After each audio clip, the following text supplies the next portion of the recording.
Read Genesis 1 and God creates the world in an orderly cosmic sequence. Light, sky, land, plants, animals, humans. It's majestic, almost clinical. Now flip one page to Genesis 2 and suddenly God is molding a man from dirt, breathing into his nostrils, planting a garden. Same Bible, same book, completely different God.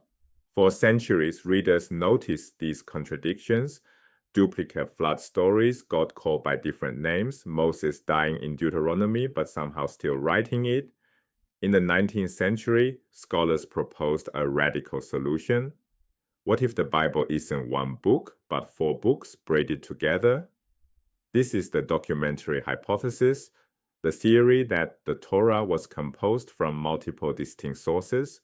Once you see it, you can't unsee it. The first 5 books of the Bible, Genesis to Deuteronomy, called the Torah or Pentateuch, contain 4 distinct voices. Scholars label them J, E, D, and P.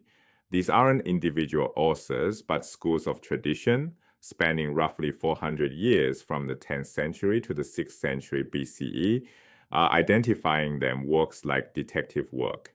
Each source left fingerprints, divine names, geographic terms, theological concerns, and how God interacts with humans. J, the Yahwist, is the storyteller. The name comes from using Yahweh, God's personal name, from the very beginning of the narrative. J's God is intimate, physical, almost human-like. The technical term is anthropomorphic, describing God with human characteristics. In J, God shuts Noah's Ark door himself. God sits down and eats dinner with Abraham under the oaks of Mamre. God bargains face to face with Abraham over Sodom's fate.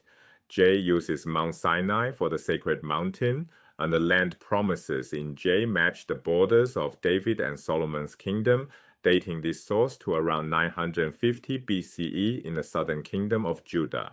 E, the Elohist, takes a different approach. This source uses Elohim, the generic Hebrew word for God, rather than the personal name Yahweh. Right? E's God is more remote, right? No face-to-face encounters here. Instead, God communicates through dreams and angels. Prophets like Moses and Miriam serve as intermediaries between the divine and human realms. E uses a Horeb instead of Sinai for the sacred mountain. This source originated in the northern kingdom of Israel around 850 BCE. When Assyria conquered the north in 722 BCE, refugees fled south carrying their traditions. Later editors combined E with J, which is why E survives only in fragments woven into the larger narrative. Here's the theological smoking gun. When did humans first learn God's personal name? J says Adam's family already uses Yahweh back in Genesis chapter 4. But E and P tell a different story. God reveals the name to Moses for the first time at the burning bush. Exodus 6 states explicitly, I appeared to Abraham, Isaac, and Jacob, but by my name Yahweh I did not make myself known to them. These accounts cannot both be true unless they come from different authors. I'm at each head. D, the Deuteronomist, stands apart. This isn't narrative but speeches. Moses addressing Israel before they enter the promised land. D has one defining obsession. There must be one central sanctuary. The text never names Jerusalem directly, but the message is clear. This contradicts everything else in the Torah. The patriarchs built altars everywhere. Local priests sacrificed throughout the land. D demands all that must end. The historical anchor is precise. 622 BCE, King Josiah orders temple renovations. Workers discover a book demanding centralized worship. Josiah responds with sweeping reform, destroying outlying altars across the kingdom. That book was Deuteronomy, or its core. The theory explains how D got there. When Assyria conquered the northern kingdom in 722 BCE, refugees fled south carrying their sacred traditions. D originated in the north. Note it uses Horeb like E, not Sinai. These northern priests brought their scroll to Jerusalem, where it sat in the temple for nearly a century. Then workers stumbled upon it during Josiah's renovation. A forgotten document became the catalyst for religious revolution.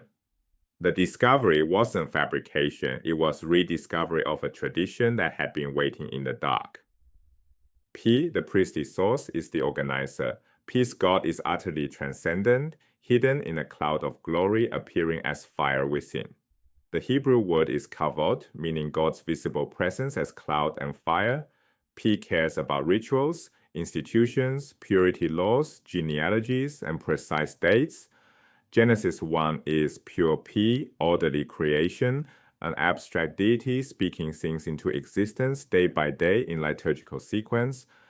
P likely did the final assembly of the Torah, weaving J, E, and D together, adding frameworks and transitions. This happened during or after the Babylonian exile around 550 BCE, when priests in captivity worked to preserve and organize their tradition. Why didn't the editors clean up the contradictions? They could have smoothed the seams, eliminated the duplicates, standardized the divine names. They chose not to. All these traditions were sacred. Removing redundancy meant erasing voices, silencing communities whose faith had shaped these stories for generations. The result is a richer, more complex text. 4 centuries of theological development preserved in one book. The contradictions aren't bugs, they're features. Now you can spot the sources yourself. Check the divine name. Yahweh points to J, Elohim suggests E or P. Notice God's proximity. Eating dinner means J, dreams mean E. Hidden in cloud means P. Watch for geographic markers. Sinai appears in J and P. Horeb appears in E and D. Identify the theological concern. Centralized worship signals D. Ritual purity signals P. These fingerprints won't solve every verse.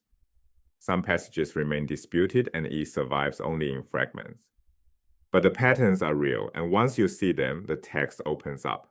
Try yourself with the clearest example. Read Genesis 1. Elohim creates in orderly sequence, light, firmament, land, vegetation, animals, humans, male and female together. Now read Genesis 2. Yahweh forms a man from clay, breathes life into his nostrils, plants a garden, creates animals to find a companion, and finally builds a woman from the man's rib. Different divine names, different creation orders, different portrayals of God. P's cosmic architect versus J's intimate craftsman. Same Bible, 2 voices. The flood narrative in Genesis 6-9 works the same way, 2 complete stories interwoven, each with its own details.